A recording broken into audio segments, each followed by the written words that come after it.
उत्तराखंड हिमस्खलन में rescue operation जारी है। चमोली के पास माना गांव में शुक्रवार को हुए हिमस्खलन में 55 मजदूर फंस गए। इनमें 11 श्रमिक बिहार के रहने वाले थे। हादसे के बाद कुल 46 मजदूरों को सुरक्षित बाहर निकाल लिया गया है। पिछले 2 दिनों से रेस्क्यू ऑपरेशन जारी है। कुछ मजदूरों की मौत इस हादसे में हो गई। कुछ मजदूर अभी भी अंदर फंसे हुए हैं, जबकि बिहार के कटिहार का एक युवक इस हादसे के बाद से लापता बताया जा रहा है। कुछ 5 श्रमिकों की तलाश रविवार को भी जारी है। दरअसल इस इलाके में भारी बर्फबारी हो रही थी। इस वजह से मोली बद्रीनाथ हाईवे पर बीआरओ के 55 मजदूर 5 कंटेनर हाउस में रुके हुए थे। तभी बर्फ का पहाड़ खिसक गया, जिसके कारण तमाम मजदूर इसकी जद में आ गए। शनिवार की सुबह से ही बचाव कार्य युद्ध स्तर पर जारी है। वहीं बिहार के 11 मजदूर इस हिमस्खलन के बाद यहां फंसे थे, जिसमें से नरकटियागंज के पिंटू कुमार को बचा लिया गया है, जो वहां जनरेटर चलाने का काम करता था। लेकिन कटिहार जिले के कोढ़ा प्रखंड अंतर्गत बहरखाल पंचायत के शादलपुर कला के वार्ड नंबर संख्या 13 का रहने वाला लड्डू पंडित अभी भी लापता है।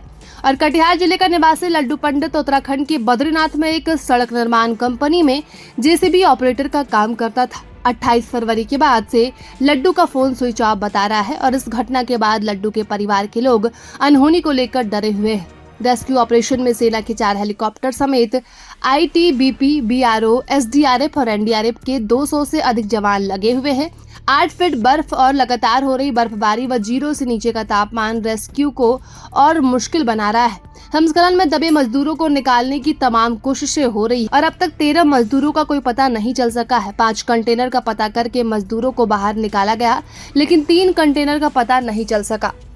वहीं मुख्यमंत्री पुष्कर सिंह धामी ने हिमस्खलन प्रभावित क्षेत्र का दौरा कर मौके पर जारी राहत और बचाव कार्यों का जायजा लिया। उन्होंने सुरक्षित बाहर निकाले गए श्रमिकों का हाल जाना, साथ ही सैन्य अधिकारियों और प्रशासनिक टीमों से जानकारी प्राप्त कर आवश्यक दिशा निर्देश दिए।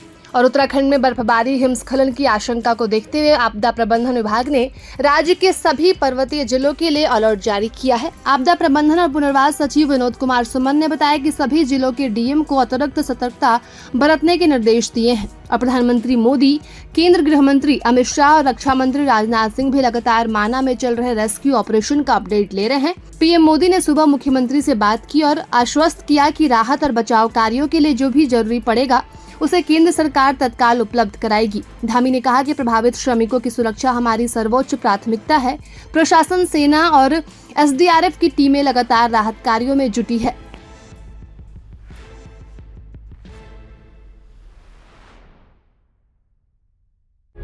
प्रभातखबर.com, विश्वास वही, रफ्तार